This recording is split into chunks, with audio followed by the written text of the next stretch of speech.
전두환 씨의 사과 없는 죽음을 바라보는 눈길이 곱지 않죠. 정치권은 전반적으로 조문을 꺼리는 분위기인데요. 조문을 가겠다고 했다가 여론이 싸늘하자 입장을 번복하는 경우도 있었습니다. 박준호 마커가 주민에서 관련 소식 다뤄보겠습니다. 군사 쿠데타로 정권을 잡고 내란을 일으켜 시민을 학살했던 독재자 전두환. 언론조차 통제당하면서 당시 9시 뉴스는 땡전 뉴스라는 오명을 쓰기도 했습니다. 말 그대로 9시 땡 하면 전두환 씨의 소식으로 문을 열었기 때문인데요. 9시를 알립니다.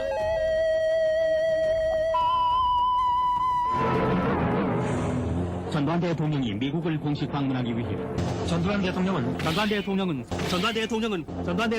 서울올림픽 방해철동에 대비해 현대사에 깊은 상흔을 남기고도 한결같이 뻔뻔했던 전두환 씨, 주민이 선정한 오늘의 인물인데요. 땡전 뉴스로 기세를 떨치던 것도 다 한때였습니다. 어제 오전 자택에서 숨을 거뒀는데요.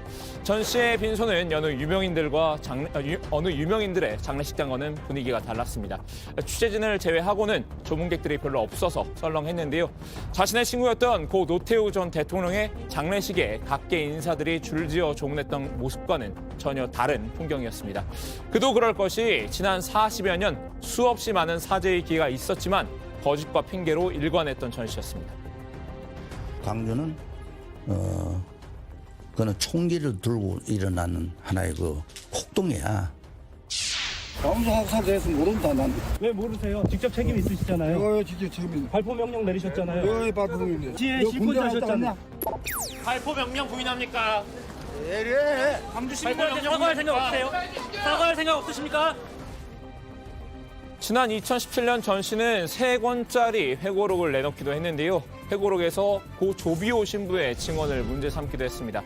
1980년 5월 광주 상공에 헬기 사격을 목격했다는 조 신부의 증언이 거짓이라고 반박한 겁니다. 성직자란 말이 무색한 파렴치한 거짓말쟁이라고 비난을 했는데요. 하지만 헬기 사격은 당시 보안부대 관계자도 인정한 사실이었죠. 도청 건너편에 3층이나 4층 건물이 있어. 헬기가 그 3, 4층 건물로 이렇게 도니까 건물에서 막 총을 쏘더라고. 총을 쏘니까 여기서 헬기에서 쏘더라고. 조 신부의 유족은 전 씨를 사자 명예훼손 혐의로 고소를 했는데요. 결국 전 씨는 지난 2019년 3월 피고인 신분으로 광주지방법원 법정에 섰습니다. 이 일로 저도 정치부 회의에 첫 출연을 하게 됐는데요. 사회부 박준호 기자가 지금 연결돼 있는데요. 박 기자, 지금 현재는 어디쯤을 지나고 있나요? 네, 전 씨를 태운 차량 광주 제2순환로를 지나서 4시 50분쯤 광주 톨게이트에 진입했습니다. 그때 전 씨 차량을 쫓아서 광주까지 따라갔던 사회부 기자가 바로 저였습니다. 비록 당시는 음성 출연뿐이었지만 마크맨 박준호의 서막을 알리는 뉴스였죠. 사담이 길었는데 다시 얘기로 돌아오면요. 전 씨 측은 당시 법정에서도 헬기에서 사격한 사실이 없는 것으로 알고 있다고 잡아댔습니다. 법원은 징역 8개월에 집행유예 2년을 선고를 했고요. 이후 항소심 재판이 진행 중이었습니다. 하지만 전 씨가 사망하면서 끝내 사자 명예훼손 혐의도 단죄를 받지 못하게 됐습니다.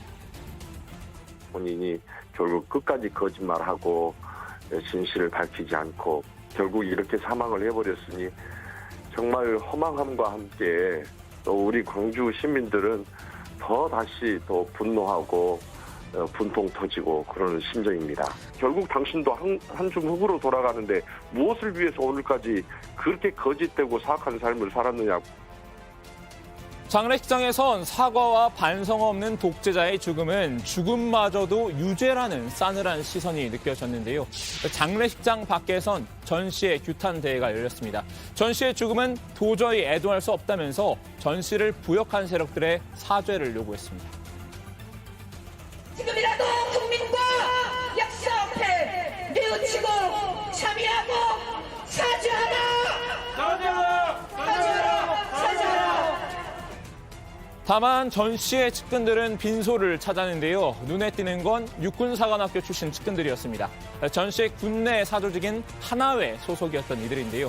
고명승 전 육군대장은 조문 후 빈소를 나서려다 2번이나 발걸음을 돌리기도 했습니다. 취재진이 5.18 유족에 사과할 생각이 없느냐라고 묻자 이를 피해서 빈소로 다시 들어간 겁니다. 어쨌든 전두환 씨의 최측근으로 좀 분류되는데 밀지 마세요.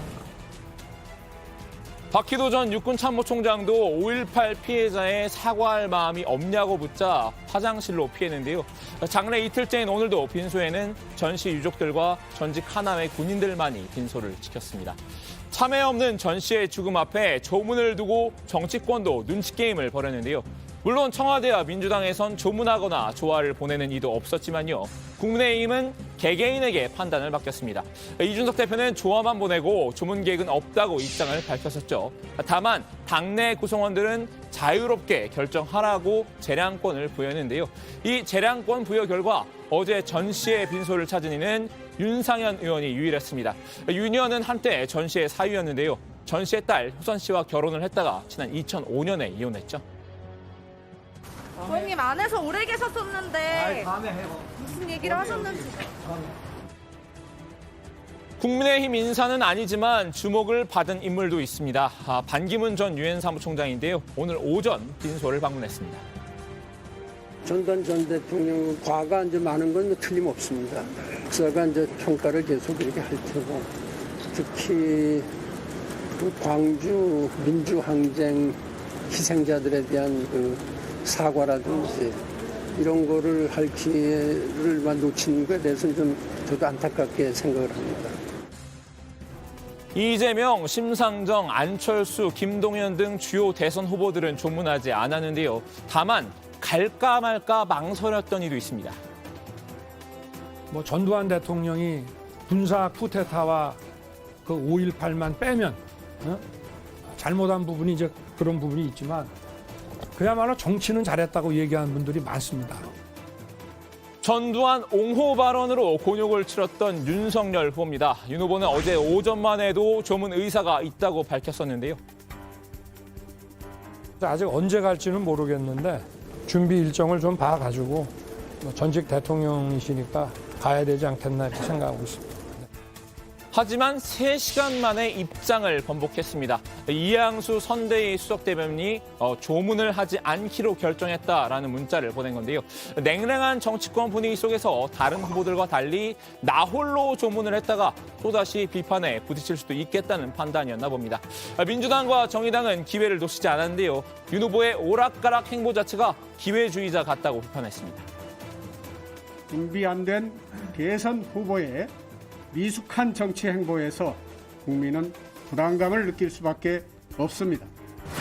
오락가락하는 국민의힘 윤석열 후보의 입장 변화에 국민들은 혼란스럽습니다.